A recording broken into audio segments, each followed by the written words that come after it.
Green Vehicles Initiative Association.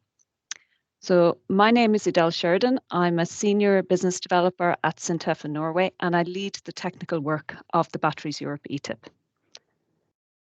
So just before we get started into the details, I would like to have some housekeeping. So if we could go to the next slide, thank you. So I would just ask that you, first of all, keep your camera switched off with the exception of the speakers, and also your microphones muted during the webinar, so we don't have any interference and you can hear the speakers clearly. If you have specific questions for the speakers, please use the chat and we will try to facilitate them at the end.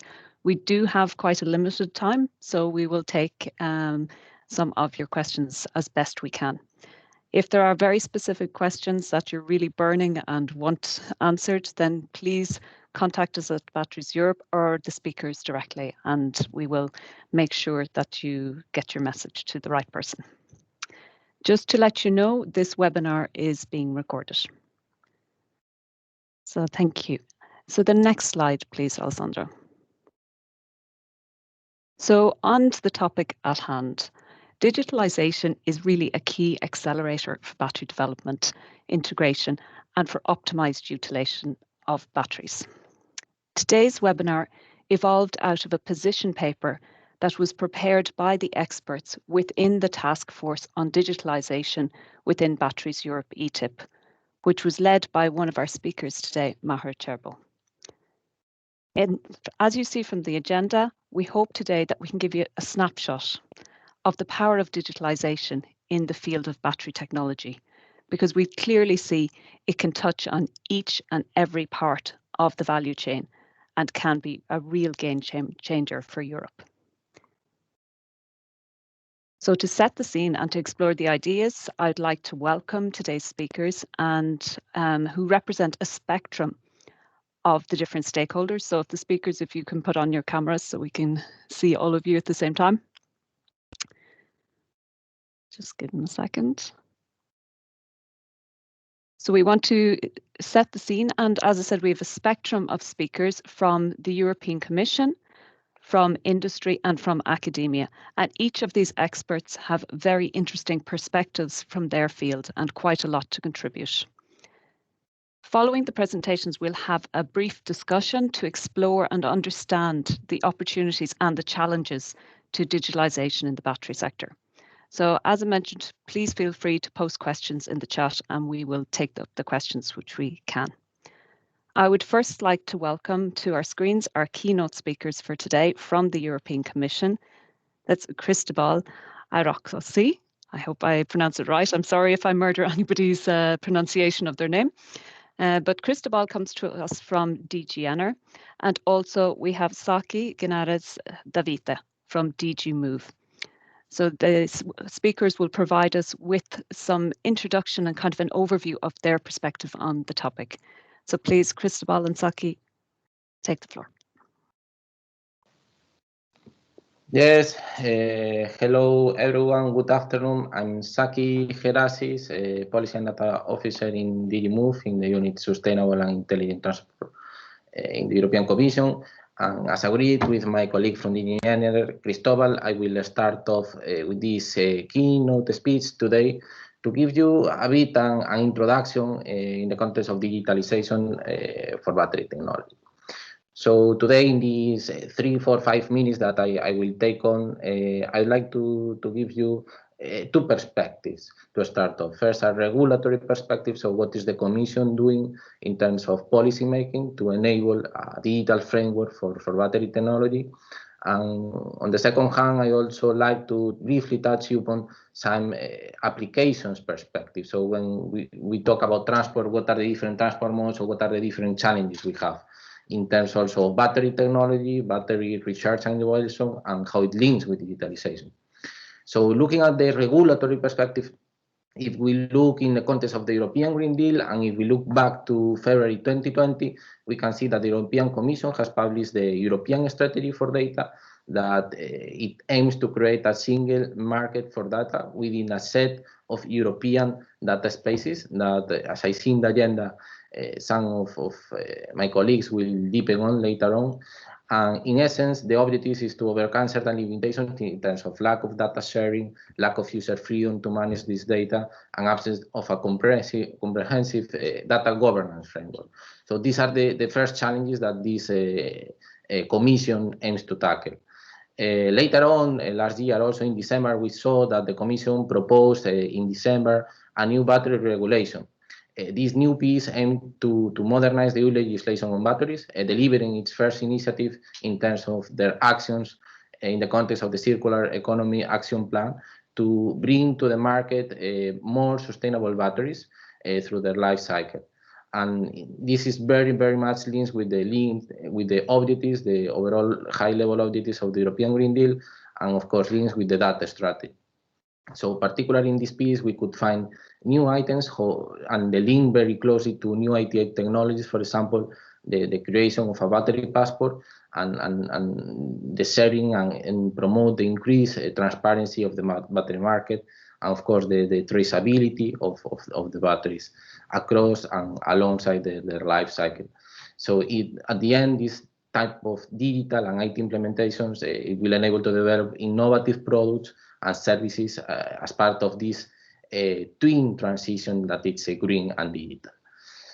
And to finalize this regulatory perspective, I also like to briefly touch on what we are working right now. And on that, we are focusing from a transport perspective on the revision of the Alternative Fuels Infrastructure Directive, that it links directly with the deployment of recharging and refueling points in the public domain. And of course, here, either batteries or digitalization are fundamental from the side of the vehicle perspective and also for the side of the infrastructure.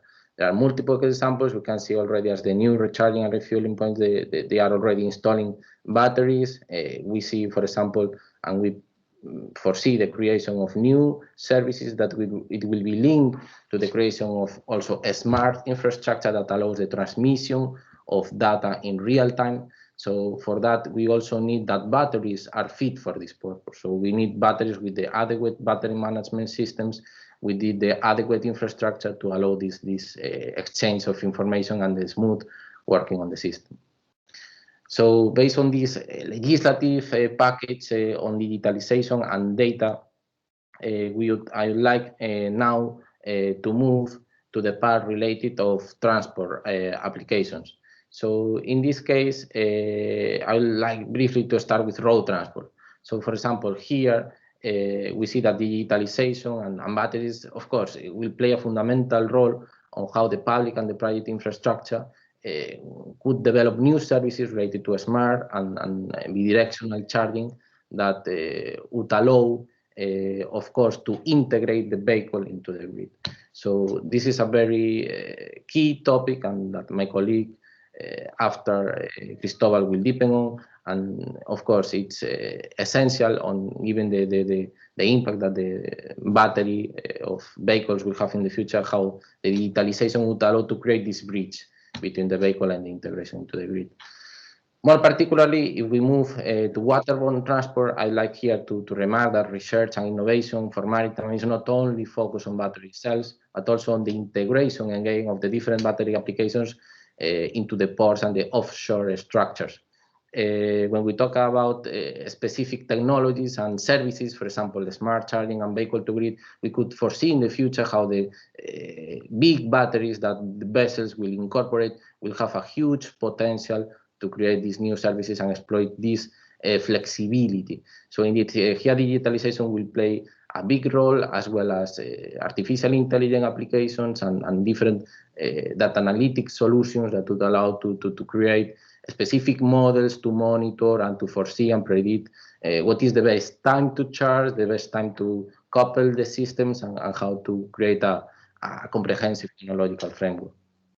And just to finalize, and also looking a bit, looking forward in the future, we also have to talk about air transport.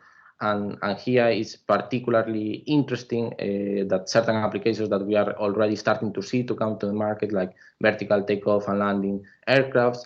And as well, of course, towards the end of this decade, we will want to have in the market the first concepts related to commercial aircrafts. So here, digitalization will also play a key role, for example, with digital twins on how to prepare these batteries and these battery systems so they are really fit for purpose from the beginning. So we can have the certainty in this type of transport applications that involve a higher risk that the batteries and the battery solutions work from the beginning. And of course, without forgetting also railway applications, batteries will continue to also building bridges there and allowing to provide also flexibility on those parts of the network that cannot be electrified because they are particularly complex. The incorporation of new batteries as well that with smaller sizes and higher energy densities and that provide the transmission of the data in real time would also allow to complete the electrification of the railway transport. So as you can see, these are a little bit the two different goals that we wanted to bring here today. And to finalize, just let me also remark that a quote that I've heard frequently, and when we talk about batteries, typically sometimes we see that the objective is a little bit to foresee that all that can be electrified will be electrified. Well, from a transport perspective, right now, we know that battery technology play and will play a crucial and a key role, but at this stage we need also to look into other solutions because battery technology is not there yet. So until it is there, we need also to have a technological neutral approach and look into other solutions. But on the other side, I'm sure that we can say that all that can be digitalized will be digitalized. I think that here we can all agree that digitalization will be a fundamental part of the battery, of the energy integration system, and that it's indisputable. So thank you very much. I'm happy to answer any question and let the floor to my colleague, Cristobal. Thank you, Saki. I think I want to give you my presentation like this is pretty much done. Thanks for the introduction because of the many things you mentioned are really into the direction we are looking at in DG Energy. I'll start by presenting myself for the one not knowing myself. My name is Cristobal Irazoki. I do work in the Research, Innovation, Digitalization and Competitiveness unit of DG Energy, and I've been following digitalization of energy very, very closely, as many of you know, and I'm also responsible for Bridge and ETIP SNET. What I'll do, I'll give you a bit of the policy, but mainly where we are at the moment, where our efforts are, where our focus is. So what we there are two main policies or legislative policies that were in the past that we find very, very important for batteries. One is the clean energy package that was released last 2019, and that's been implemented last year. So we are very, very interested in understanding how the implementation goes in different member states, and that how it's going to impact the work around batteries, storage in general, and also your own business models to understand. Also, very important for us was the energy system integration strategy of last year, of July last year, which is pretty much encompassing the two main words that are very often mentioned today, and are system and integration. And we are really looking into this direction. That is the driving force for us, system integration and also interoperability linked to that one.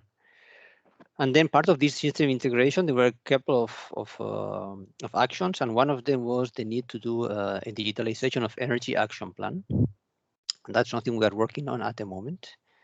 And this will be something that we'll publish somewhere in spring next year, and where we are looking at how digitalization is impacting the energy sector, energy systems.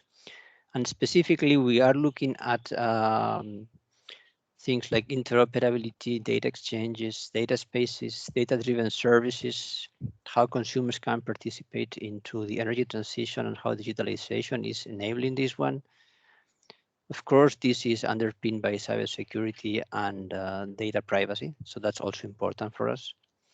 And then something that we are also looking at in this one is many of the initiatives that were already mentioned, and it's we're not only looking at energy policy, we're also looking at legislation in other areas, and many of part of the legislation was already mentioned by Saki.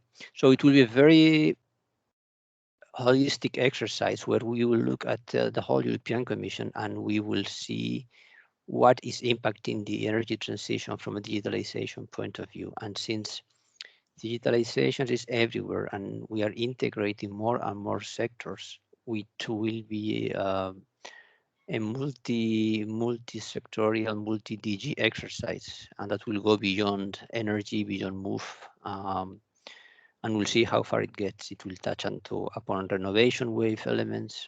We'll see. In this one, there will be a public consultation in the coming months, where we will very much welcome your feedback.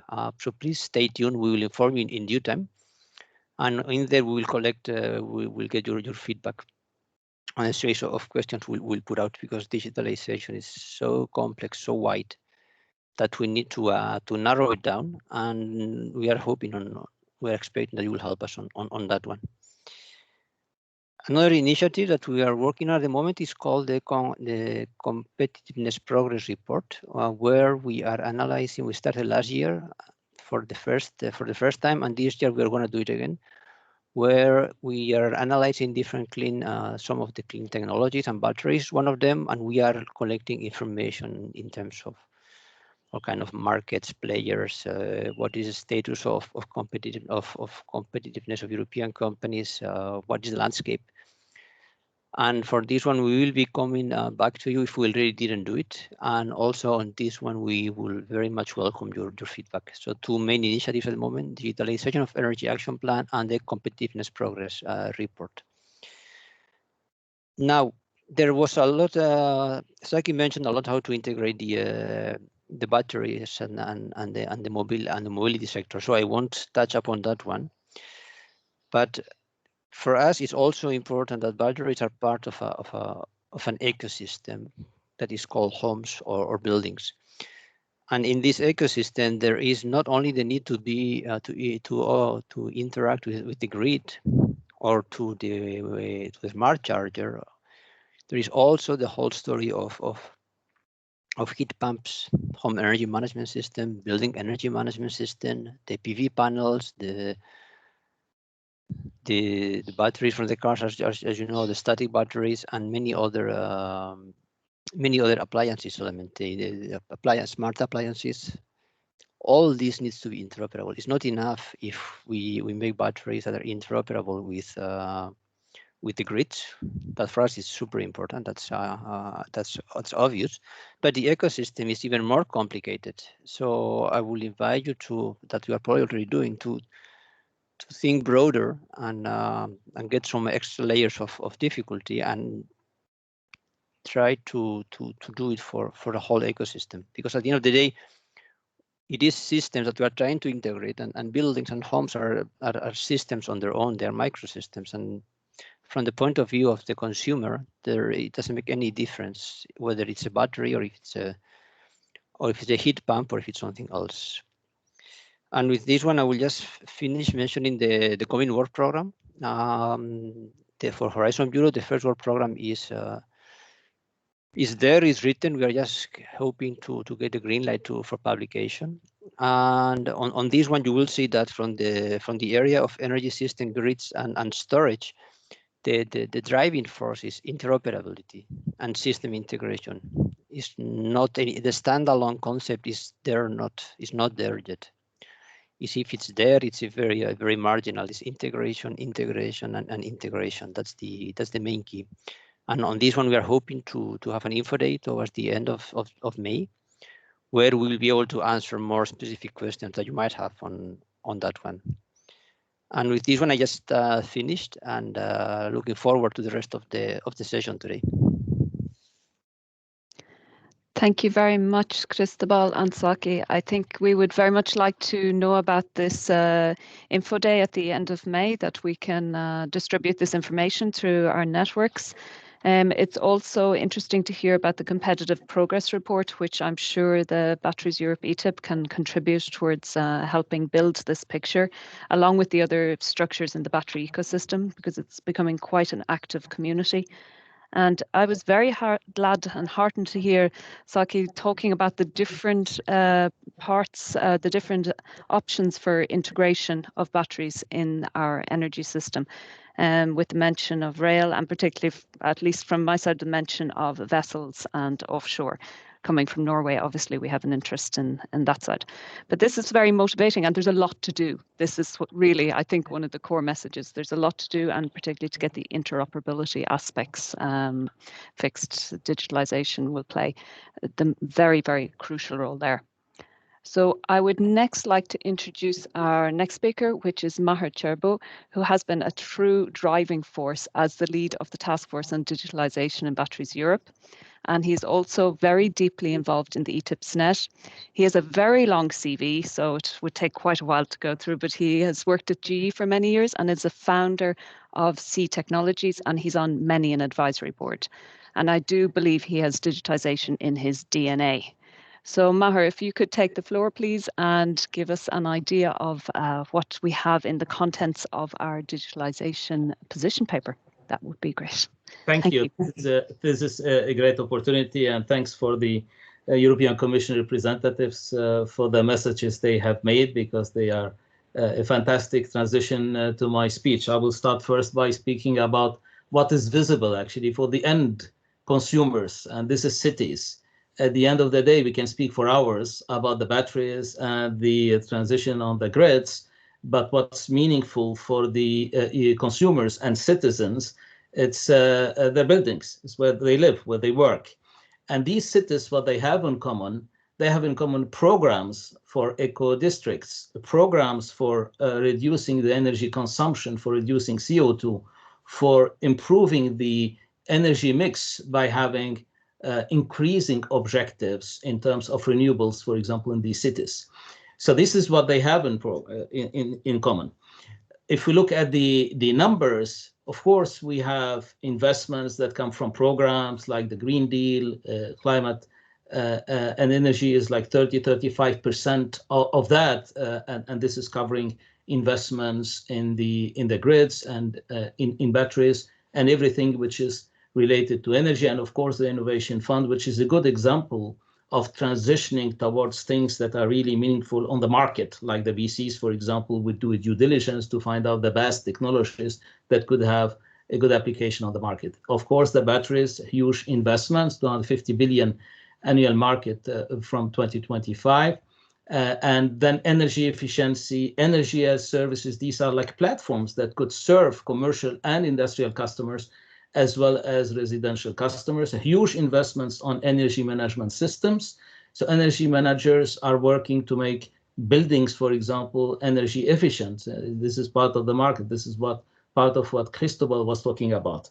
And of course, huge investments in IoT. Not only Internet of Things is for the industry and for commercial industrial customers, but it's also for residentials. And we've got companies who are specialized actually in residential IoT as well. And then distributed energy resources, huge investments. Irina speaks a lot about it. This is the International Renewable Energy Agency, which have made a lot of work as well on innovations and digitalization for the renewables. And smart cities is the result of all of that, actually. So all the investments we make, we should find it in cities that are better connected, that are cleaner, that have more renewables, and that offer to the customers a better well-being. And we are here all to contribute to the target by 2050 of decarbonized Europe. Now, we speak about the 3Ds traditionally, is we need to decarbonize because objectives of decarbonization are high. So like a 60% of renewables, these are like global numbers, 2026.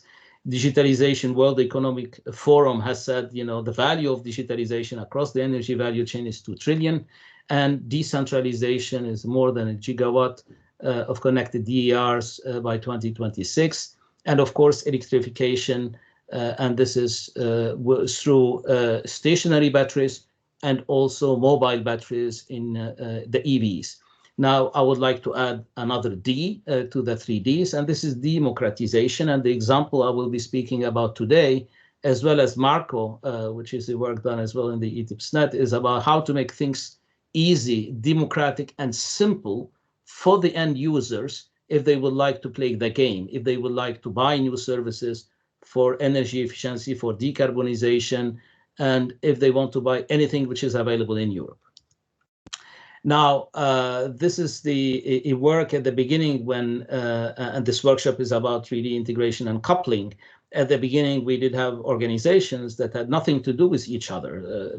Some of them focusing on transportation and mobility and EVs, and others like ETIP SNET focusing on the grids.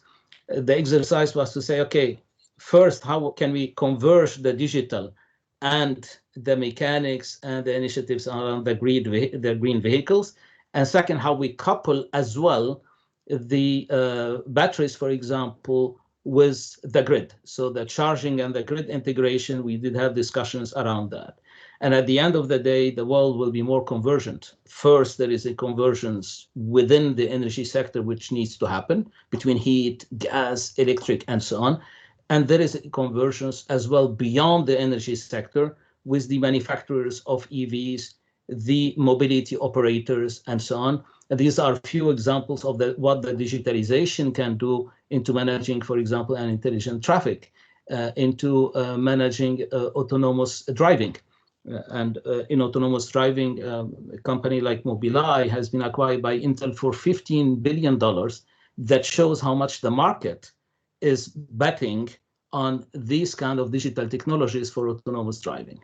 Now, some objectives have been fixed into this kind of work, is how to make the cars that are electric cost as much as the thermal cars, and then how to make them also and make the batteries competitive, and then how we can reach as well to a kind of driving which is really disruptive, where we could have autonomous driving on the market, which might be even safer than a human being driving. Now, in the digitalization task force that I was honored to chair since June within the ETIP Batteries Europe, and we are still continuing to work, we came together and we said, you know, what should we do in the digitalization? This is something which is across the whole value chain. And this is something also which should not start only from the usage of batteries or only from the manufacturing in batteries. So the batteries, there is a lot of innovation expected, and digitalization should start from the discovery, when you have a funnel where you collect a number of ideas, where you evaluate them in the discovery cycle, and then you bring them to something which is a smaller, like the due diligence that VCs would do, into research and development for the ones who are selected.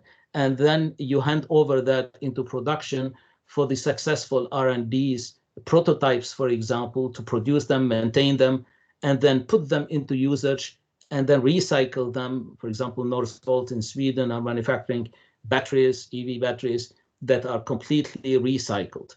Now, the usage cycle is where the integration very much should happen with the grids, for example. So this is where we need the information about charging, about vehicle to grid.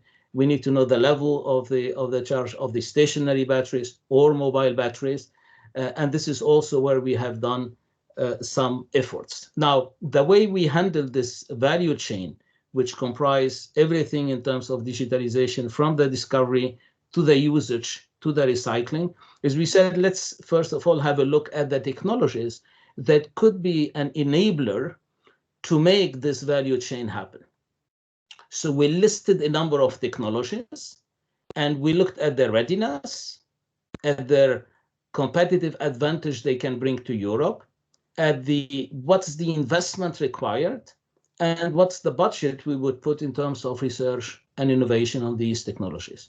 So we do have like 7 technologies here: computer-aided engineering for modeling and simulations, the machine learning and AI that we would find everywhere, the big data analytics, the digital twin of batteries, and also how we could leverage the new wireless communication networks like the 5G, which is going to be very interesting in terms of new opportunities it can bring. And also we defined a number of key performance indicators for each of them. We also looked at the use cases, and some of the use cases, one which is really interesting is the battery passport. How we could have the whole history of the battery from the design till the exploitation, and that could help us to know when we need to replace it as well. And we have defined a number of KPIs for that. We define a number of also use cases in the hybridization of battery energy storage systems, BESS, and also in terms of the digitalization of the battery cell production. And the same approach is how feasible is that? How simple is it to do it? What's impactful if we do these use cases, we develop them by leveraging the technologies I spoke about. And then what's the effort of research and innovation required and the budget and the KPIs.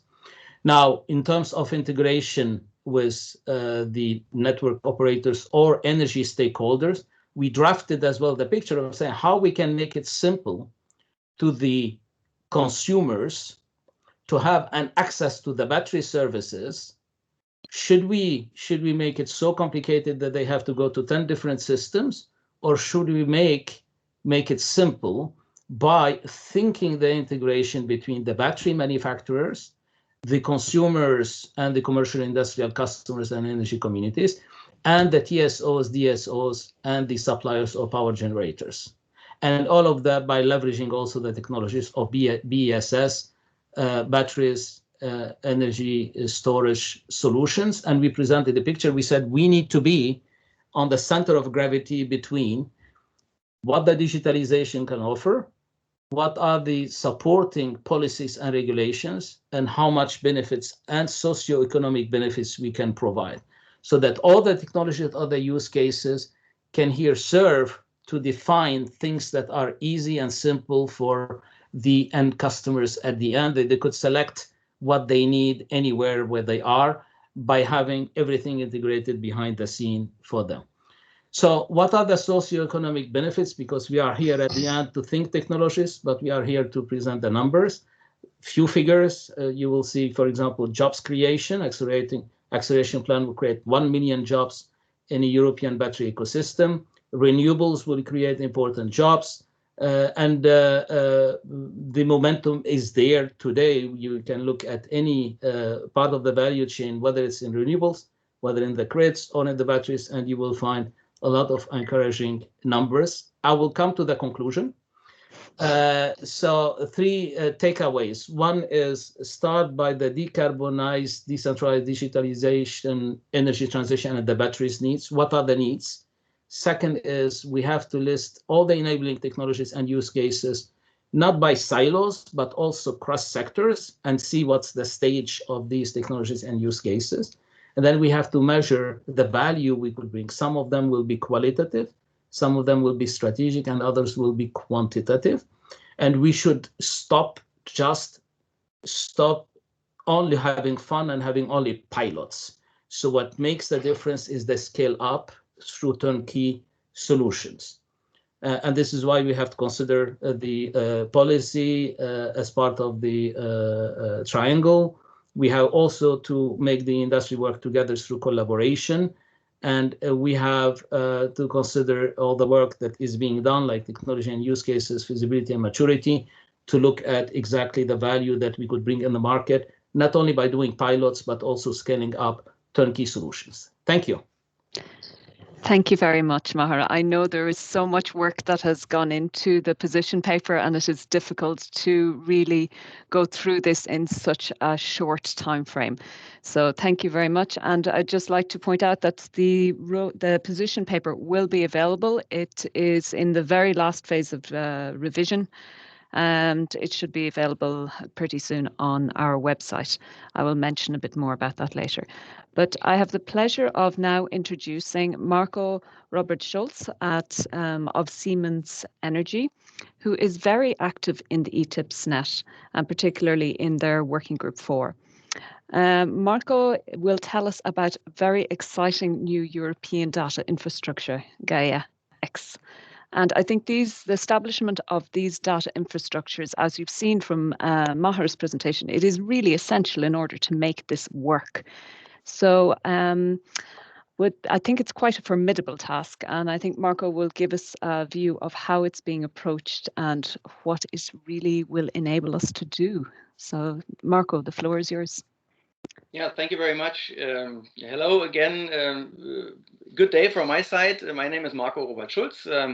I'm today presenting, as said, ETIP SNET Digitalization Work Group, and I have two topics for you today. First, I would like to give you the latest status on the ETIP SNET Digitalization Work Group, and as a second point, I have a short overview and basic information about the Gaia-X project. My employer is, as you can see here on the slide, Siemens Energy. I'm located in Berlin, Germany.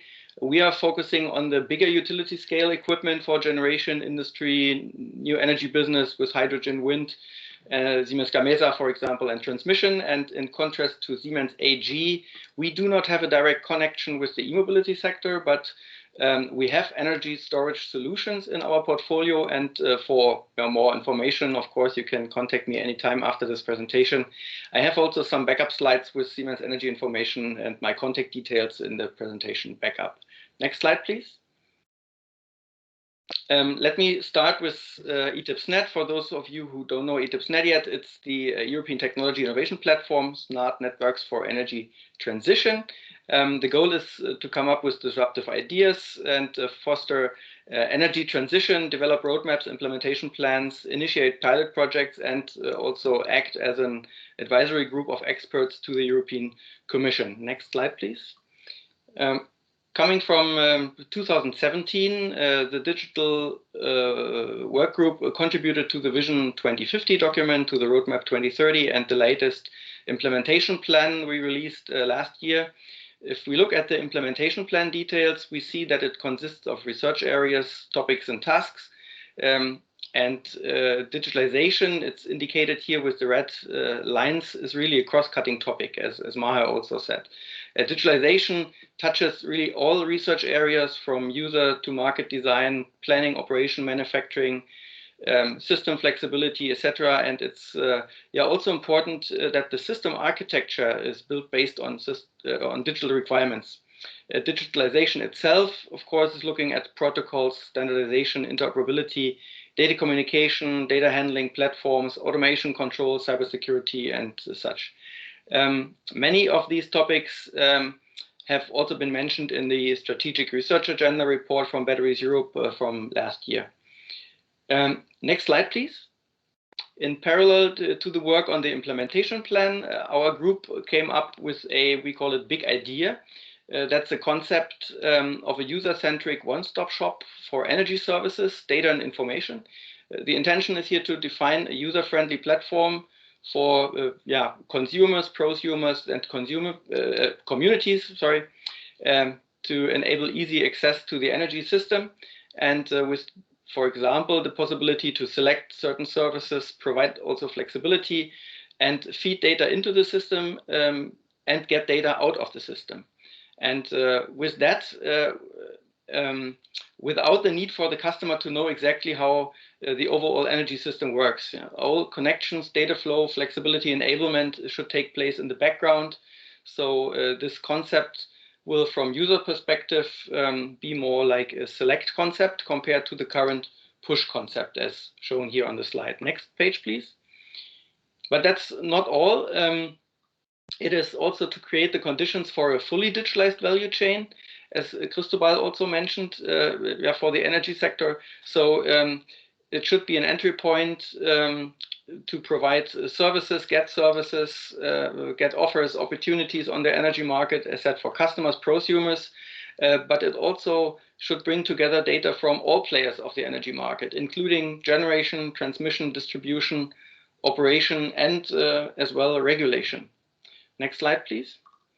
Necessary to implement for implementation of such a system are also new approaches for data models and data integration, interoperability, data management, access management, certification, transparency, and of course, advanced technologies such as for artificial intelligence and blockchain. We see also a system of systems with a digital twin approach as one of the key enablers for this process. Next page, please. This concept contains many use cases and topics to be looked at, and like access management system architecture, which standards to be used and such. And our working group currently is searching for the most relevant use cases. Yeah? For this exercise, we will look not only into our working group, we will also look into the other ETIP SNET working groups and projects like Bridge and Gaia-X, which I will explain right after this here. So yeah, the intention is with the use cases also to map back these to the implementation plan tasks and topics, and in order to close the loop there, that will also help us yeah, put these into a certain priority sequence for later implementation. Next slide, please. Now some information, basic information about the Gaia-X project. First about the name. Gaia is a godhead from the Greek mythology. She originated from chaos, and my interpretation is that she is bringing something into an order or into a certain arrangement. Gaia-X is a project for Europe. The founding members had been France and Germany. It's supported by the European Commission, and now countries, for example, Belgium, Finland, Italy, Luxembourg, Netherlands, Slovenia, and Sweden have joined or are in the process of joining too. An association without financial interest, it's called AISBL, had been founded with headquarters in Brussels, and everyone is open to join this initiative. I think it's a very important statement. Next slide, please. So the goal of Gaia-X is to enable a secure, open, and sovereign usage of data so that the data owner can decide self-determined and autonomously how and where own data will be stored, processed, and used. The solution for that, next slide, please. The solution is yeah, the definition and creation of a new next generation data infrastructure system for multiple domains. These domains are, for example, as shown here on top of the slide, energy, finance, agriculture, health, industry, mobility, the public sector, and smart living. And it will consist of a data ecosystem, an infrastructure ecosystem, and in the middle indicated here, the federation services. The Gaia-X AISBL will be developing the technical framework for the sovereign data infrastructure system and will operate this federation services. The system will be built based on existing standards. These might changes here and there, but generally the existing standards should be used. For compliance with these standards, a set of rules will be created, and the federated services will make sure and guarantee that these standards are met. Next slide, please. Coming to the requirement side, requirements will be looked at from user and provider perspective. All domains will share common requirements for the system, but there will be also domain-specific requirements. Participants of the Gaia-X country hubs work on use cases and projects for their individual requirements, and there's a permanent alignment between AISBL and country hubs and domains. The domain country hub, for example, in Germany, is working on use cases for the sectors agriculture, energy, finance, geoinformation, mobility, and many more. These use cases can be reviewed for everyone on the website from the German Federal Ministry for Economic Affairs and Energy, the BMWI. The link is here on in the slide deck as well. Next slide, please. Gaia-X will bring a new quality of connecting data. We talked about portability, interoperability, and interconnectivity. So that will tackle the kind of chaos that is shown here on the left side. And we will move with this infrastructure system to the right side. Everything will be well organized then in future, we assume. Next slide, please.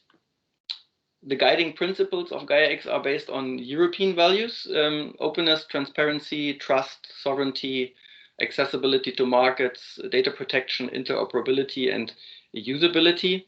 And through this overarching network infrastructure, new data spaces as well will evolve, and this will be the foundation for a new ecosystem for new data and services.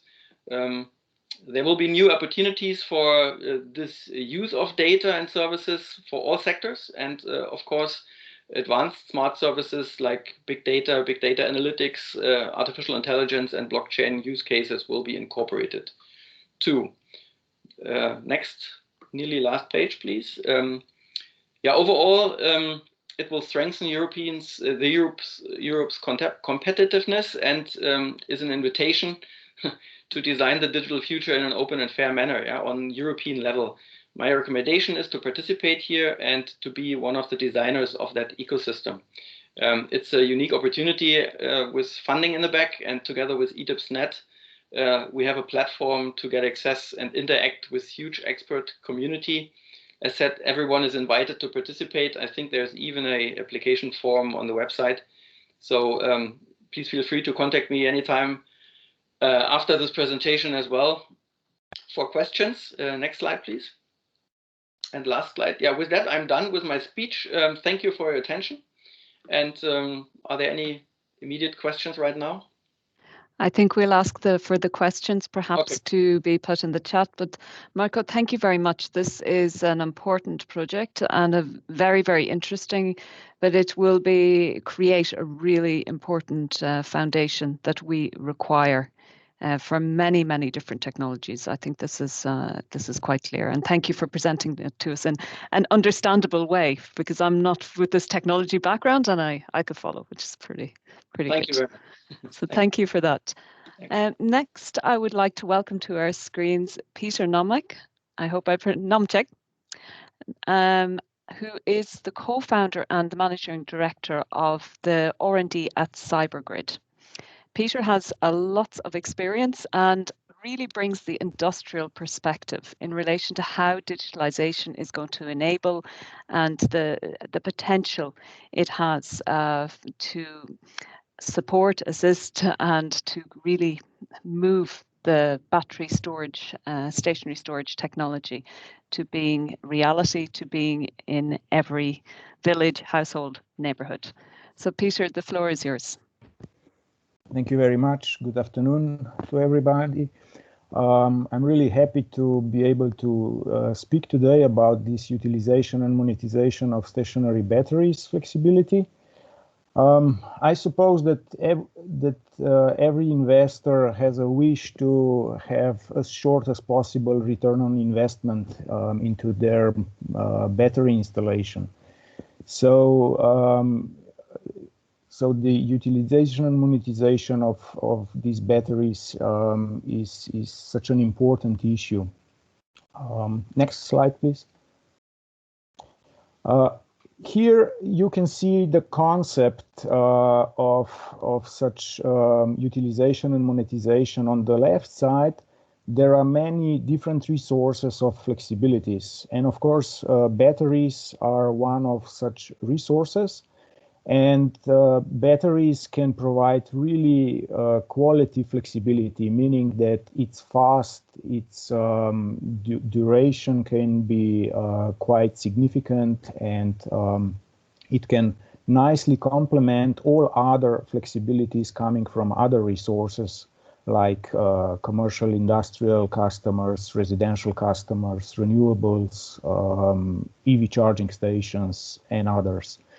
So all these flexibilities can be aggregated with the system. So in CyberGrid, where we really focus on utilization and monetization of flexibilities, we developed a system called CyberNOC, which is able to aggregate all these flexibilities, combine them, and offer to different markets, to different use cases. So on the right side, we can see that we can serve either different power markets, wholesale markets like intraday, day ahead. Then we can use this flexibility for ancillary services, for grid stability on the TSO level, and hopefully in the future, in the near future, also on the DSO level for non-frequency services. And this flexibility can be also used for different optimizations, either on the local level, community level, within the balance group for portfolio optimization. So there are many different use cases where such flexibility can be utilized. Next slide, please. Here is an example of an ICT system that is able to aggregate and manage these flexibilities. With this, I wouldn't like to go into details, only that there is already technology on the market that is able to work with the flexibilities, work with the batteries as well, and is able to bring this flexibility to the markets. Of course, there are still a number of challenges. These challenges basically are hindering, let's say, mass adoption of the battery flexibility on the market. So, yeah, this is on the next slide, please. Oh, yeah. And what would be the vision, right? So our vision for this utilization and monetization would be to enable this as a seamless process. So first connect to the electrical grid, then register with the flexibility service provider. This might be either aggregator, retailer, ESCO, whoever. And then basically start offering this flexibility to different markets. So here we can see that we have three different layers as well. We have a grid, we have ICT layer, and at the end we have a market layer. So one comparison could be also with a simple printer. In the past, some 20, 30 years ago, we all know how difficult it was to connect a printer, simple printer, to the computer. You had to deal with different drivers, different fonts, etc. So it was a nightmare. So only experienced IT experts could do it. But today it's no-brainer, right? You can just buy the printer and simply connect it to the network, to the computer, and start using it. And this would be the vision for the batteries as well, at least as we see it. So just seamless integration to the grid and to the market. Next slide, please. So here are these challenges that I mentioned before. And we have already seen today from the previous presenters many of these things. So let me start with interoperability. It would be ideal that batteries are like plug and play. So we would need to have this standardization on all 5 SGAM layers, meaning that starting with the device, connectivity with the devices to the platforms, and then, of course, also to the business layer, to the market layer. One example of this, how this can be done in the area of smart homes or smart buildings is Interconnect project, Horizon 2020 project. Where reference architecture is being built based on SAREF ontology. So, of course, with the batteries, we have different use cases. We have different sectors that we cover.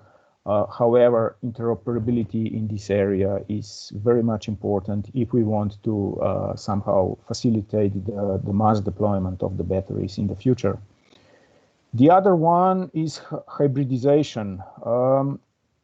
We have seen this also on the Maher slide.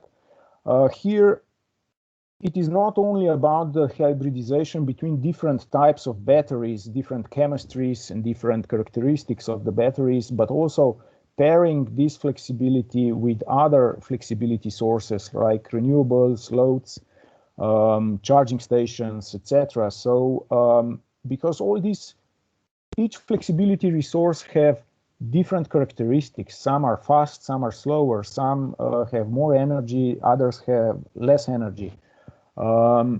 the frequency of usage or activation is also different. So we have variety of these parameters that we have to take into account, combine them together, and basically create a product that can prove useful for different use cases. And here we can talk about digital twins, artificial intelligence, big data, optimization algorithms. So all these things are somehow helping the hybridization and pairing with other flexibilities. So a lot of new innovative tools can be developed to achieve this hybridization. What's important also is that this leads to the portfolio-based utilization and monetization. So this is something that market operators, TSO, DSOs, needs to accept, needs to recognize as a way forward. So not only looking into each and particular resource, but basically being able to accept portfolio-based utilization.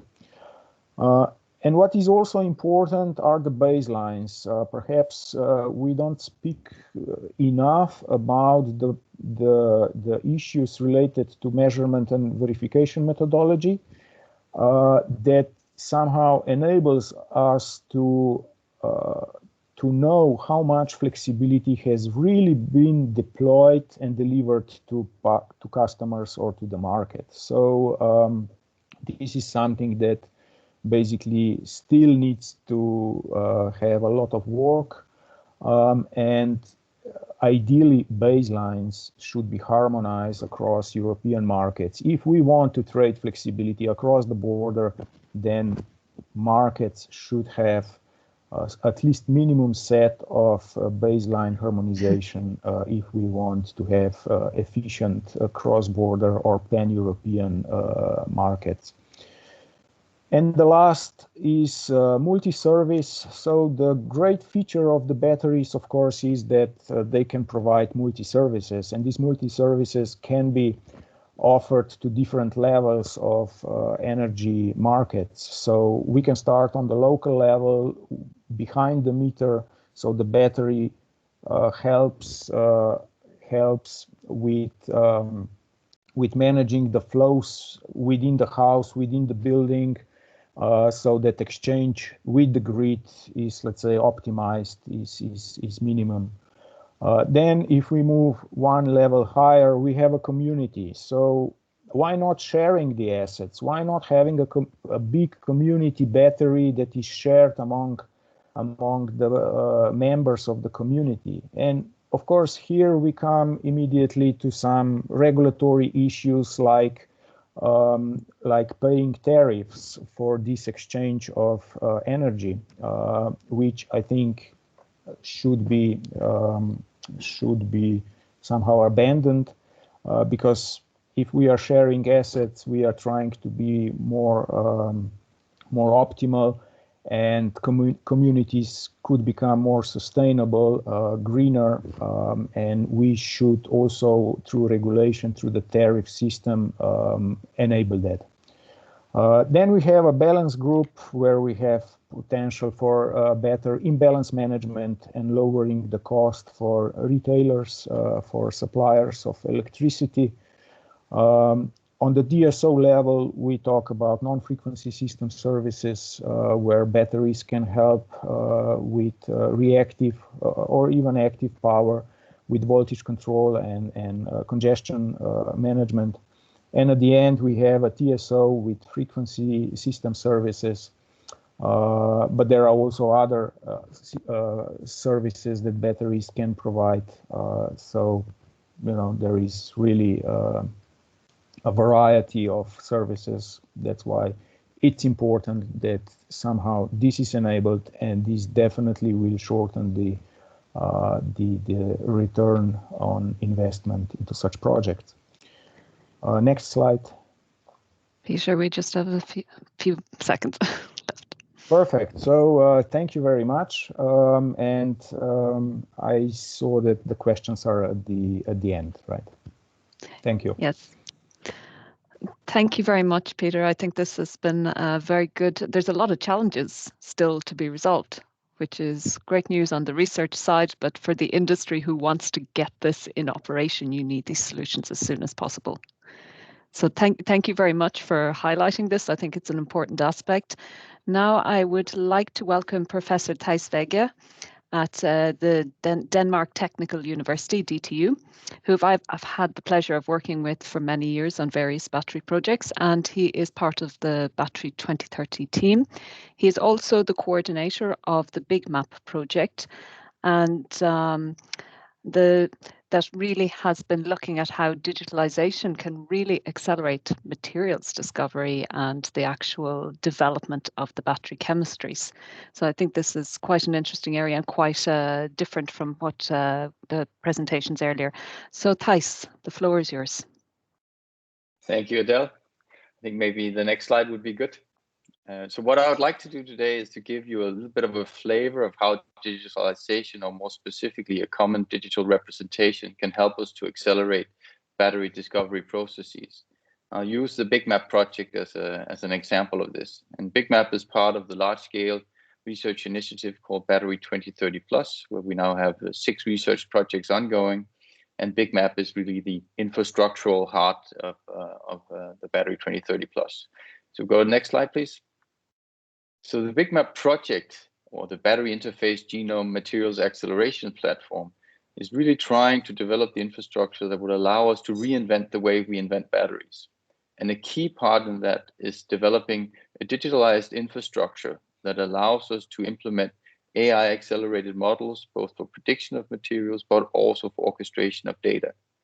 And in order to do this, we have put together 34 partners from academia, from research institutions, large-scale research infrastructure, and industry.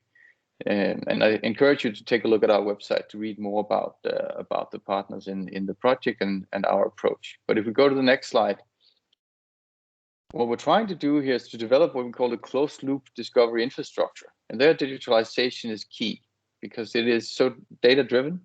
And we are targeting the development of a modular and what we call chemistry neutral platform that will allow us to accelerate the development of future battery chemistries, sustainable batteries, by a factor of 5 to 10.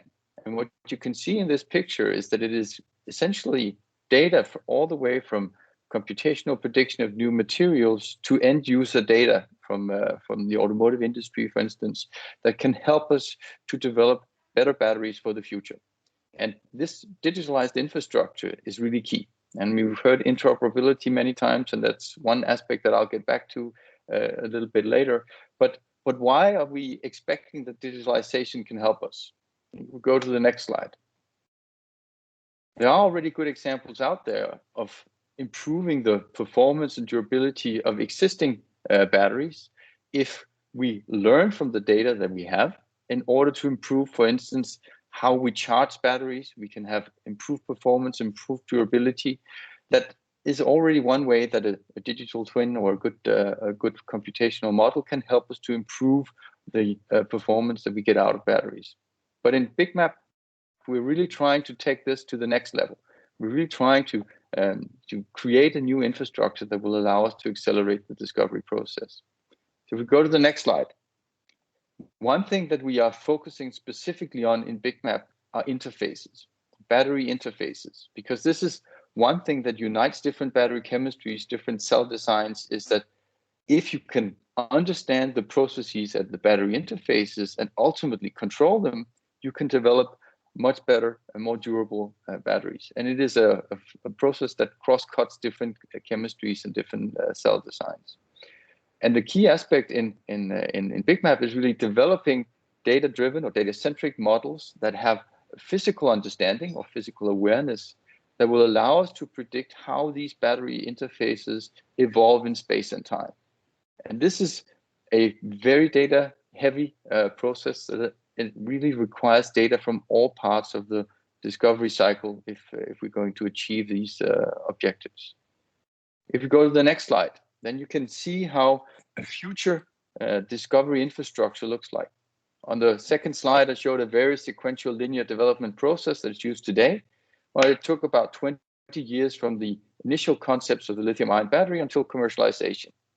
What I'm illustrating here is an infrastructure that is orchestrated by AI that allows us autonomous or automated data acquisition, analysis, prediction, and utilization across all aspects and all domains of the battery development cycle, such that we can acquisition the data when it is most valuable, whether it is more valuable to do a large-scale infrastructure experiment, getting very detailed atomic understanding, whether it's more important to do high-throughput electrochemical testing of batteries, that our models will know when they don't know. And then will also be able to know where they can get the most relevant data to improve the predictions of new battery materials. And in order to do so, we need to develop the common digital representation of the batteries from all parts of the discovery cycle. So if we go to the next slide. Interoperability was already discussed. We are developing a creating a fair data infrastructure that will allow us not only to share the research data that comes out of the BigMap project itself or Battery 2030 Plus, but also utilize data across the European battery development and discovery cycle. This infrastructure will also share the codes that we use. It will include both experimental and computational data, and it will be accessible through cloud-based services. If we go to the next slide.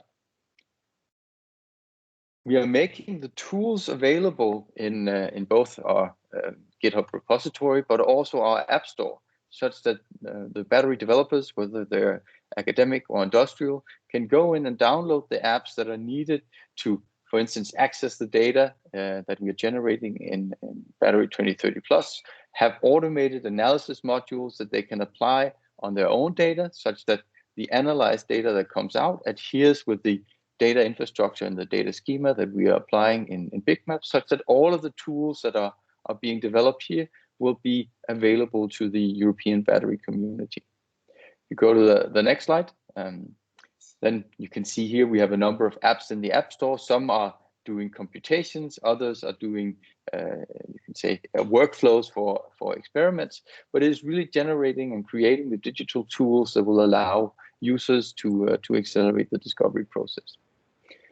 A key aspect in this is on the next slide, which is the common digital representation, or our ontology, what we call the battery interface ontology, or BAT-info, which is really the digital representation that allows us to connect the different worlds.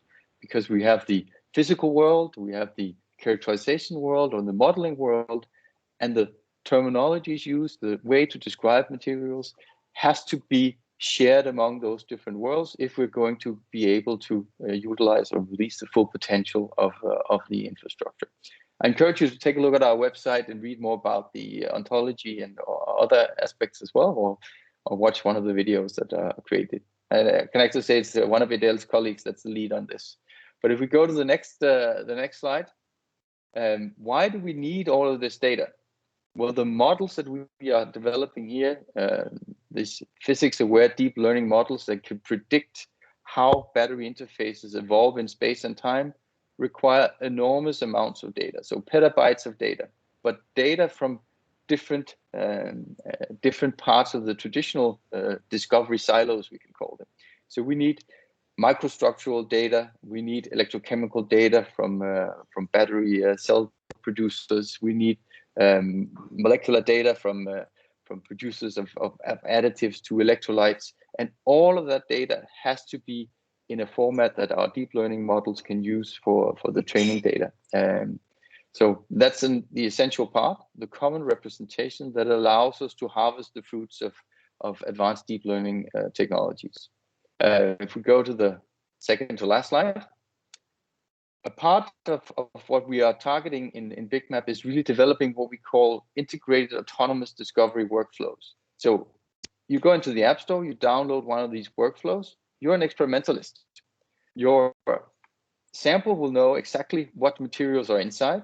by using our ontology, you would know when you're running the experiment, you can go and look up in our existing databases what knowledge there is about these materials already. But if there's something you see in your data, or the analysis tool sees in your data that we don't have information on, you will be able automatically to launch the simulation at the right scale in real time, such that you can get that information to optimize your experimental parameters. Those kinds of workflows are we also making available in the Big Map project. And to the last slide, what I think is important in terms of the outlook for the discovery is really that we can improve both the performance and utilization with models that are already out there, with using digital twins for existing battery technologies. But in particular, if we really want to develop ultra-performing, sustainable batteries for the European community at large, digitalization is really key. And with that, send it back to you, Adele. Thank you very much, Tejs. This is really interesting to see how Big Map, to have it presented, to see how it's progressing, and it can really be a game changer. When I think back to the many, many hours of trial and error in the lab and how something like this can really circumvent a lot of the trial and error, it is fantastic to see this developing. Thank you very much. Our next speaker is Professor Tomaž Katrašnik. I apologize if I pronounced it incorrectly, from the University of Ljubljana in Slovenia. And he is very much involved in EGVIA. And he is going to give us a snapshot of how the multi-scale modeling and bridging the methodologies works in order really to impact on the battery technology. So it connects quite well with what Tejs has just presented. So the floor is yours, Tomaž. Thank you very much for your introduction. Good afternoon to everyone. It's my pleasure to talk to you, and I will try to enlighten how scale bridging methodologies could help develop high fidelity engineering models and SOX observers of batteries. Let me first revisit some high-level documents, and I will start with objectives of 2.0 partnership. So there, the first one states that Europe, having the first carbon neutral road transport, and then technology leadership, European competitiveness, improved health and quality of life. And this will be achieved with the following specific objectives. So zero tailpipe emission, affordable user-centric solutions, affordable user-friendly charging infrastructure, innovative use cases for the integration of zero tailpipe emissions vehicles and infrastructure concepts, and development of life cycle analysis tools and skills. And sure, if we look from the battery perspective, we can conclude that batteries are one of the key enablers to achieve these listed objectives. And this certainly bridges to objectives of BET for Europe, which are batteries with increased energy and power density, improve cycle life, ensure battery safety, and reduce costs. And if we now look to this process from the vehicle perspective, it certainly everything starts on the nanoscale or sub-nanoscale with the materials. These materials are assembled in the electrodes, and we are now on the microscale. And these electrodes are further assembled into elementary cells, which are composed of anode, separator, and the cathode. And this is the basic cell where electrochemical phenomena takes place, and this is where we store electric energy. And we then further on go to cells, which compose multiple elementary cells. Cells are further assembled into modules, modules to packs, and this is how we end up with a powertrain. So electrified powertrain, which composes also of thermal management system and the battery management system. And we all know that this is charged via charging infrastructure, and certainly, as was many times addressed today, we will have a cloud-based solution which will close this triangle. And certainly we have to master all this to comply with these objectives and objectives of 2.0 partnership. And let us now pose a very obvious question. Can or should we further improve this process to reach listed objectives and deliver beyond state-of-the-art products? And there is an even more obvious answer, yes. And now we will look at modeling. So in the modeling, we have different names for different models. So what Tejs was addressing to quite a huge extent was electronic or atomistic models. There are then mesoscopic models which give the electrode structure, and there are continuum models which are on higher level. I will first focus on continuum levels and on continuum models and on powertrain level, because this is most relevant for a vehicle community. And when such an electrified vehicle is being developed, there are some simple questions that needs to be answered first. And these are: which cells to use, which type and topology of battery thermal regulation system, which are the limiting charging, discharging powers to ensure envisaged lifetime and safety, and many more. And if we go in the modeling world, we use so-called multi-domain vehicle models, where we really try to first lay out the topology of the vehicle. Multi-domain means that there is a mechanical domain, there is electrical domain, electrochemical, thermal, control domain. But if we stay on this high level, we cannot properly answer these questions, because answers lie below. And for this, we have to dig deeper. So we then take a closer look to a battery pack. So we hear cooling system, here we see battery modules. And if we go further down in the battery modules, we see battery cells. And in the battery cells, we again come to these elementary cell models. And here you see these are these basic electrochemical reactions which we want to occur to store the electric energy. But unluckily, these are not the only reactions that are taking place, and we have several degradation phenomena that's going on. And in order to answer these questions, we need this entire chain of models which start on a meter level and goes down to sub-micrometer level. And current state-of-the-art tools are already able to capture this causality chain. And what we can simulate with such models. Let's say here, for example, solid electrolyte growth. And I'm on purpose now using the word simulate, not predict, which I will use later. And based on this solid electrolyte interface growth, we can then model or simulate capacity fade. And due to capacity fade, also we have, due to solid electrolyte interface, higher resistances. This generates more heat. And in unfavorable conditions, where cells are hot, where we have a lot of solid electrolyte interface, where we demand high power, we can run into thermal runaway. And so these models that are recently developed and those models that I was not able to show here due to time limitation, will be used to develop next generation of batteries and battery packs. And now there's a question: do we need something more? And Tejs certainly addressed that this is needed, because certainly we have here lower scale on an atomistic and mesoscopic models. And I will be referring further to this elementary cell model, because this is a bridging model between lower scales and higher scale engineering models. And we can now ask ourselves, is there is a gap between this continuum model here that is available now and really complex processes which were also addressed previously. And I will now come to even more questions which will make it clearer. What is, if we ask ourselves, is it possible to model from atoms to battery pack and really predict performance degradation and safety? Or is it possible to mechanistically determine root cause relations of battery degradation and safety critical phenomena? And are SOX observers, so in particular state of health, in battery management systems capable of pinpointing specific degradation, safety relevant phenomena and mitigate them? And the answer is clear, not yet. So why this is the case?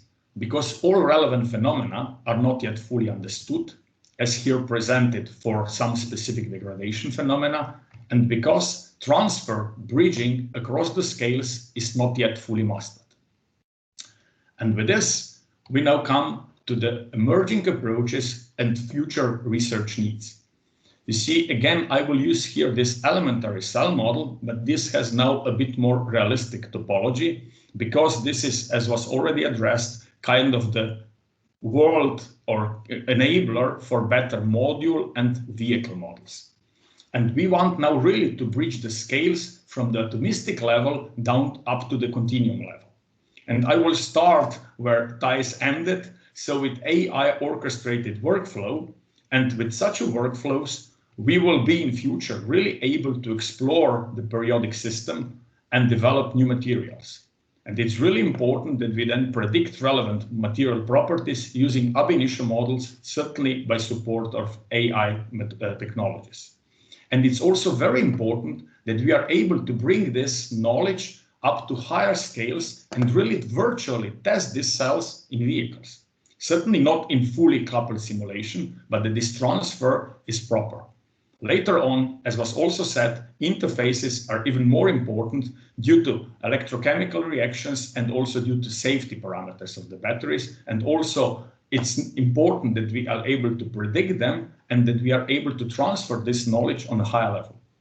Furthermore, we want to discover scavengers of degradation reactions and healing additives. And again, we want to virtually test them because thereby we will save really a lot of time. We want also to model synthesis process. Why? Because degradation in this cell is not just dependent on the material that we use. Here it is very clearly depicted. We are now here on the nanoscale, or let's say at least up to micrometer scale, that really this nanotopology, the coatings, the doping materials, all of them significantly influence the degradation. And without this knowledge, we cannot predict degradation phenomena on this higher scale. And furthermore, it's very important that we now move from mesoscale to continuum scale, that we are able to model manufacturing process. Why? Because if we are able to model, as here example, solvent evaporation and calendaring, we are really able to virtually assemble the microstructure of the cell. And why this is so important? Because this significantly influences transport properties. And you see now with this really coming from lower scales to higher scales, we are able to really bridge these scales in a consistent manner. And we should certainly not stop here. We should try to elaborate physiochemically consistent SOX models and digital twins, because thereby we would be able to better control the batteries, which is extremely important for prolonging their lifetime and enhancing safety. And with such an approach, we have established consistent bidirectional scale bridging. And if we now ask similar questions to ourselves again, is it very likely that innovative scale bridging methodologies and multi-scale models will enable to predictively model from atoms to battery pack, to mechanistically determine root cause relation of battery degradation, and develop SOX observers in BMS capable for pinpointing specific degradation relevant phenomena? The answer is most probably or quite surely yes. So the message is that innovative scale bridging methodologies and multi-scale models are enablers for higher fidelity engineering models and SOX observers of batteries. And they provide the basis for a paradigm shift in battery development process by paving the way towards full or higher level of virtualization of the R&D process. And I will end up with the same slide. I will not read out everything, but if we want to achieve listed objectives, and in particular, let's say, work on European competitiveness, then R&D activities in the area of battery modeling at all scales and in the area of scale bridging methodologies are needed. So thank you very much for your attention. Thank you, Tomaž. That was very informative and really showed how the different scales of modeling could be bridged. We will now have a discussion. So I would invite all the speakers to turn their cameras on. If you have questions, I don't see so many questions in the chat, but if you have a specific question, you can post it there and we will try to address it. We do have a little bit limited time, and like all these things, we're a little bit over on the time with the presentations. So thank you very much for giving your perspectives. They were quite different because we went from, you know, the really kind of materials level that both Tejs and Tomaž were talking about, looking at the modeling, the multi-scale modeling, and looking at also how we build up this kind of database. We looked at, you know, how we're going to have these large databases established and that can be used for many different technologies. And we also really took a look at kind of the integration end with the stationary storage, and what also pointed out quite clearly the many things that need to be done. And I think from the European Commission side, we also have seen that there is a strong support to drive this forward. So that is good news. We're all working in the one direction. I think we're roughly understanding what we need to do. But I will just bring a few questions. So maybe we start out with, what are the most challenging aspects of implementing, the power of digitization in your focus area? So I'm just going to pick a couple of you for this, but maybe Tejs, you can go first. What is challenging? What slows you down? And yeah. Well, you might say that there are a couple of things that are slowing us down, but in particular, this common battery language that I was talking about, this ontology, that we really need to establish a shared understanding and language for sharing data to be able to utilize the benefit of the digitalized platform that we're developing.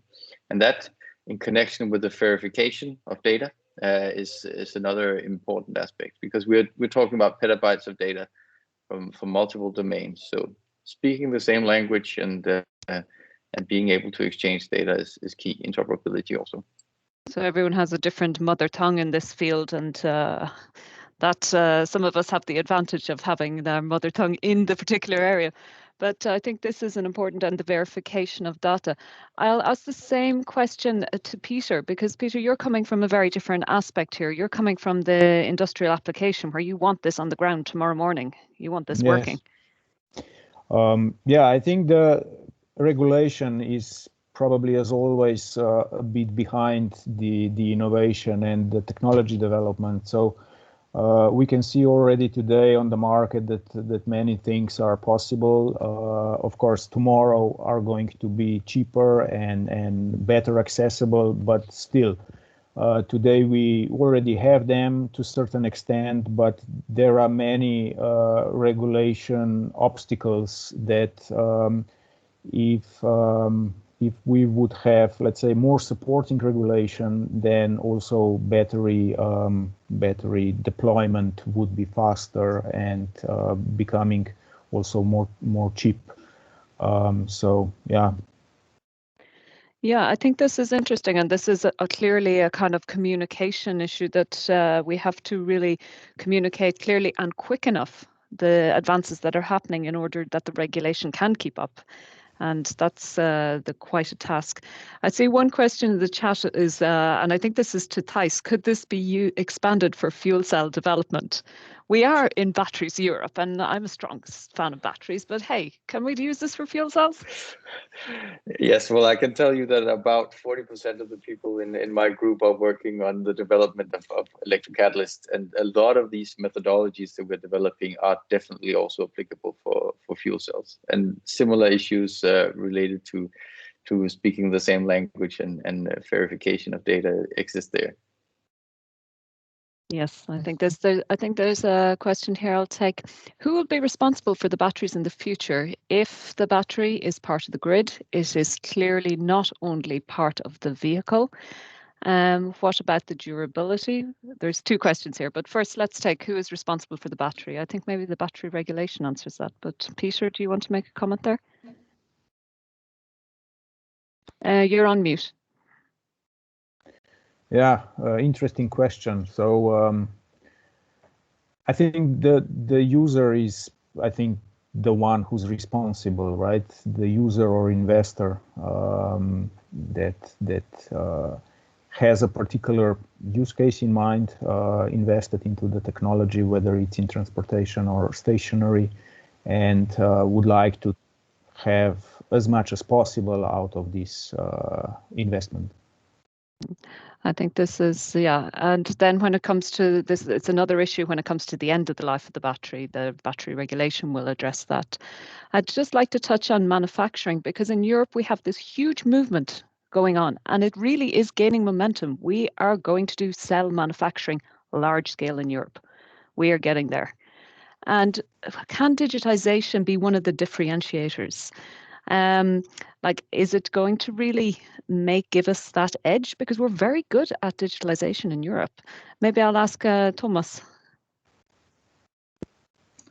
Yeah, I think I would answer with an obvious answer, yes, clearly. So I think that Tejs was really showing what it can bring this to us if we really are able to much faster discover new materials, and not just new materials, but really interactions between these materials. And let's say then in multi-scaling approach, if we can really do then virtual assembly into higher scales, and if we can virtualize this process, parallelize, and put AI on it, and really run huge DOEs, then I think certainly this is a really competing advantage that we could have. And I think also the project, as said now, certainly point in this direction, but certainly it also needs to be understood that this will not happen from today to tomorrow, but this is a process that we have entered, and I think it will last quite some time. But what is good is... Yeah.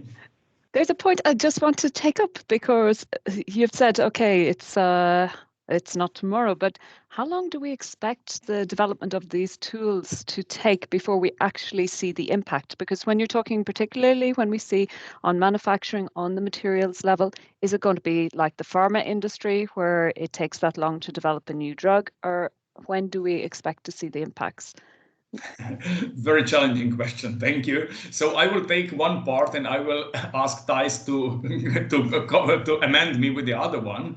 So let's say if we start from the vehicle perspective, there very simple models of vehicles were developed already in 70s, and then further on. So there is always already something, but let's say with every new generation also of models, we go one layer deeper. So we were previously happy if we had a mechanical and electrical domain. Now we are adding the batteries. Now we are digging into the batteries. And as you saw, we came to kind of simulation of degradation phenomena when driving the vehicle. But still, this is not yet fully predictive. And still, this does not connect really to lower scales. So let's say we already provided better tools, but we are not at the end. And so certainly when things will come at the end, it's, I think, from the vehicle side, one side of the bridge is built, and also from the domestic scale, another one. And when they will meet and fully work, certainly not in this ending with this project. But what is good is that with every series of project, we get further. So it's not needed to wait until everything will be finalized, but each step also brings models further and make them better.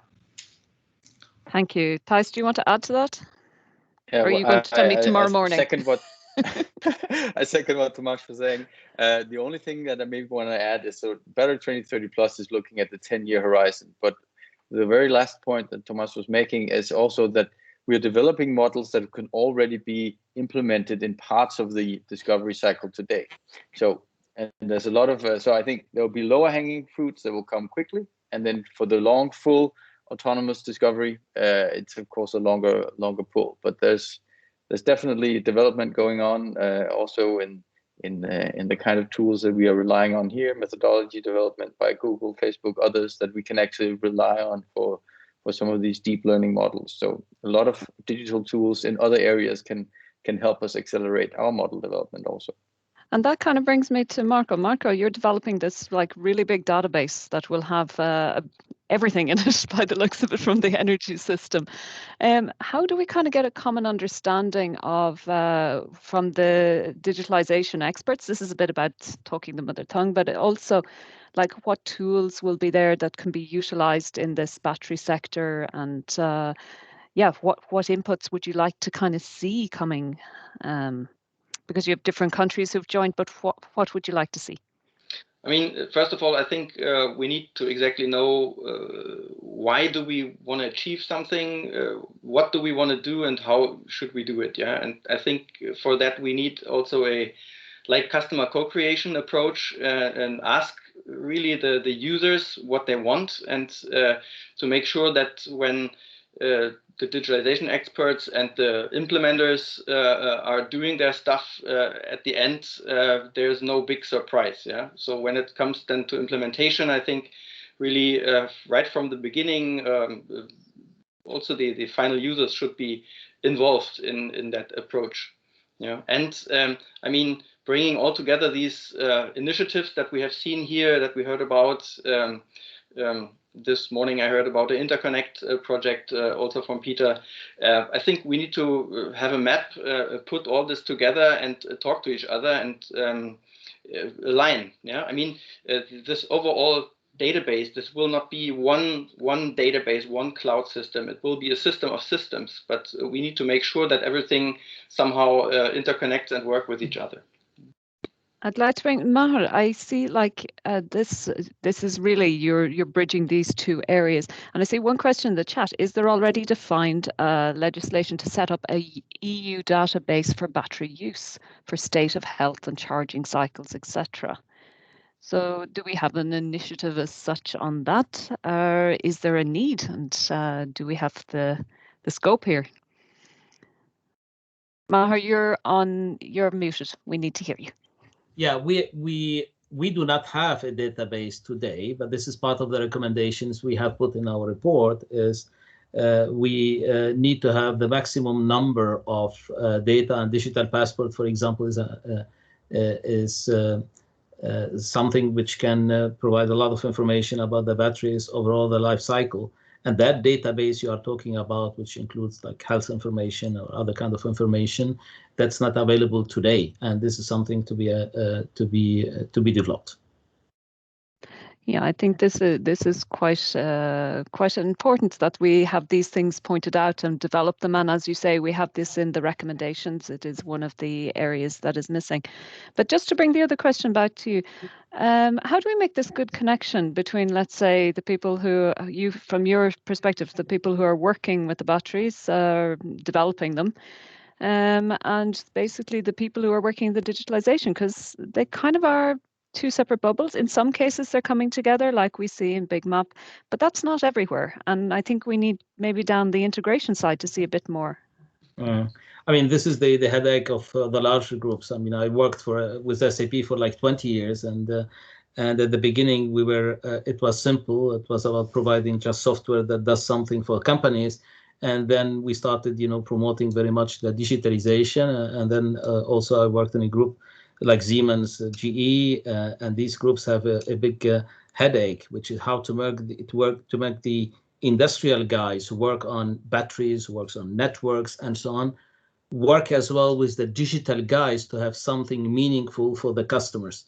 And the way to make them work is to ask them to think about the customer first, and to think about the value that the hardware plus the services on top of the hardware that are in general multi-year agreements, for example, and the digital, how much value and efficiency it brings to the customers at the end.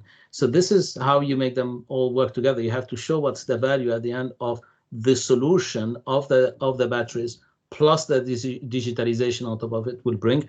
I can give one example of a company, which is Sonnen, for example.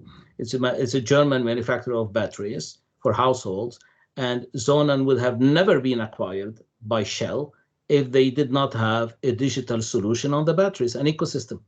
So the batteries were connected, and this is why Shell was interested in them. Thank you. It's good to have an example to reflect on. I think that is quite helpful that we have this example, and I think also it connects to the education of the next generation as well, to have a more dynamic. There is often talk about how we put the citizen at the center, and with digitalization, this is complex enough to do.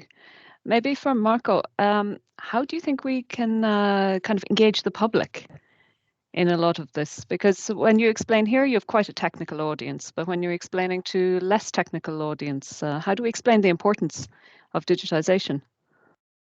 Yeah, I think we need, as I said, a kind of customer co-creation approach, and a value proposition for the end user. Yeah, we need to really have simple use cases where you can explain what the benefits are, and then we need communication platforms.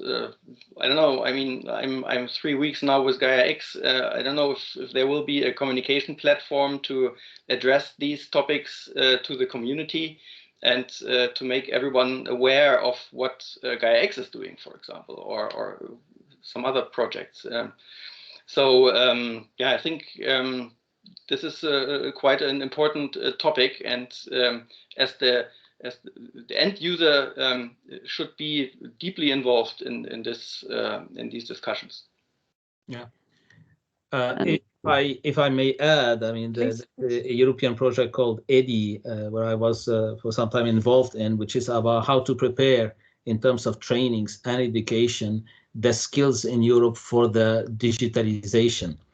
And that's an ongoing project, and it looked into surveying, you know, a lot of institution, academies, and the industry as well, to see what are the skills needed for the digitalization. This is how people could, you know, get more aware and more understand what this is about. And there is also the CEO of Acwo Energy in France. He just published with someone a book called Renewables for Dummies. Right? You know, you have mathematics for dummies, you've got physics for dummies. I think we should probably publish something called Digitalization for Dummies. Yeah, I will take a copy of that. Peter, you're working directly. I mean, you're developing a product that's going out there. How do you find this issue of the kind of understanding, people's understanding of how the digitalization works? Is it a challenge, or is there a good enough understanding and knowledge there?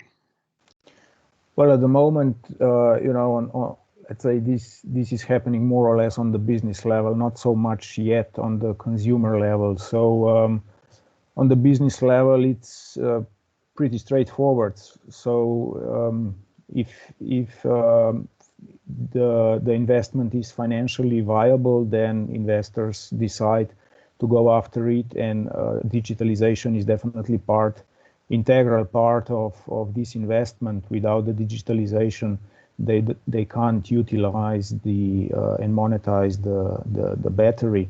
So yeah, on this level it's quite straightforward, but on the consumer level, I think we are still far from let's say some mass understanding and what batteries can mean and how they can help. But excuse me, I just saw one question. It was about why customer should let suppliers use their battery, because this will decrease the life duration of the battery. So with the batteries, it's interesting that of course they have limited life cycles, but you know, we also need to understand that the prices of the batteries are every day lower. So in the future, batteries will be cheaper, and the old batteries will not anymore be competitive on the market with their flexibility, with their services. This is why we can't just speculate and extend their lifetime into, I don't know, into the future. So we have to be careful to somehow think about what is the optimal use of the battery to achieve as fast as possible return on investment, and then actually be able to replace such a battery with a new battery that is cheaper and more competitive on the market. I think this is an interesting aspect, Peter, and I think also this also feeds into the aspect of even to recycling of battery and the battery materials, that we require the battery materials, and there has been some discussion if they're locked up in energy storage services where they are not performing, that's not the optimal solution, of course. I think this brings a lot of interesting aspects. I would ask if, like, when you think about digitalization, there often is the user and the IP protection. And there has been some discussion that, you know, when we have batteries, we will want to be able to track their history. We will want to, in real time, know what's happening with the batteries. So this monitoring of battery technology. First, maybe Peter, you have some insight into this. Do you think it creates problems, the monitoring and also the user rights and the IP protection? Because you need to get batteries, you need to know maybe their history and how they perform. Yeah, well, with the protection of ICT tools, with the software tools, it's quite a challenge in Europe. As you know, to patent software as such in Europe, it's quite difficult. You need to link it to some hardware, to some physical device. So many software tools, of course, can be linked to the batteries, but however, other like platforms, digital platforms that enable some aggregation or management of flexibilities are harder to link to just one particular hardware. So I think, yeah, it's much easier to do this in US. However, in Europe, we face such challenges. Yeah. And Maher, do you also see this? Yeah, I mean, Peter, what he's saying is true. The interoperability, this is something important, which means like, you know, any battery could communicate with any ecosystem, for example. But by the way, Tesla, for instance, what they are manufacturing, they try also to sell the batteries they are manufacturing to other OEMs on the market and not just use them themselves. And definitely the ecosystem is the big disruption here in the market. When it comes to the cost, this is a point I wanted to make before as well. It's very important to look at the cost of ownership, but also the cost over the life cycle of a car. And this is also what will make the difference between in the choice of the customers. Should I take an electric car? How much should I pay now? How much should I pay on a yearly basis till the end of life cycle of the car compared to a thermal car? I think this is the way we should calculate it in general. It's the CapEx plus OpEx, you know, for example. And also maybe the role of the legislation. We will be strongly encouraged, at least, to move away from the ICE cars. Tejs, also to you, because I mean, you're trying to gather a lot of important data in order to create the databases that you need, in order to do real, like the materials discovery even, and some of that is quite sensitive, is it? You can definitely say so. I mean, we're trying to develop advanced battery materials where you can say most of the valuable data is actually with the industrial producers. And generating models that can predict even better materials is, of course, best trained on the data, large data sets that they have. But making that data available is definitely a challenge. But at least allowing, you can say, us to train models on that data can to some extent help that part. Another aspect is it would also clearly benefit the kind of discovery process that we are doing if we would have, you can say, access to user data for all cars in Europe, let's put it that way. That for sure could accelerate the discovery process. And there are definitely aspects related to that. Thank you. We just have a few minutes left. I would like to go across the panel and maybe ask, because in Batteries Europe we're really focused, and also I think both EGVIA and the ETIP SNET on what research needs to really be done. What is the priority? So maybe I'll start with Maher, and you can, I know you have several priorities because you also have this lighthouse project that you've described. Maybe you can kind of tell us what you really, what's your number one, number two, number three? Yeah, number one would be the platform. Make sure that in Europe we have a good, powerful platform where we have the integration between the stakeholders behind that. At the end, we could make it easy for the consumers to buy and to follow the services of what they buy as battery services or energy services behind. So the number one is really to have a powerful platform. The number two is the flexibility, how we make sure that beside all the central generators, distributed generators, renewables, the batteries can play an important role in the flexibility here. And number three is really to work on a model where the batteries and their integration in the electricity system are cost competitive and value competitive, and by considering really the overall cost across the life cycle of these products, for example. So number one is the platform, number two is the flexibility, and number three is the TCOs and the value over the life cycle of the products. Thank you very much, Maher. I think that's quite clear and identifies the needs and some gaps we have there in the current research that is being done.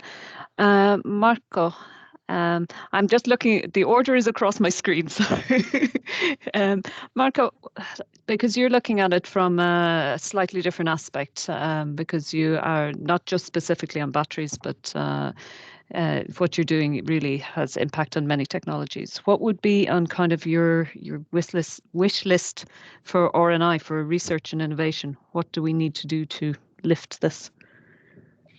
I mean, specifically for the integration of batteries, and I would think also a business case calculation kind of thing would be very interesting. One thing is to integrate the battery technology in the big utility area or in the consumer area, but the other thing is how can we monetize that, and can we calculate and predict in advance what the situation is in 15 years or 20 years, however a battery lasts. So yeah, this would be a thing that I would like to mention. Thank you. Thank you very much, Marco. Peter, what's your prioritization? Because you had several R&D topics. All of them, I think, quite juicy and interesting to get into, but yes, maybe one or two you can pick. Well, I would start differently. So I would say, let's look what Tesla is doing, right? So these guys are basically vertically integrating everything from the battery manufacturing to the application of these batteries then in the automotive or transport sector, also to the stationary sector for the either for the residential use or the grid use.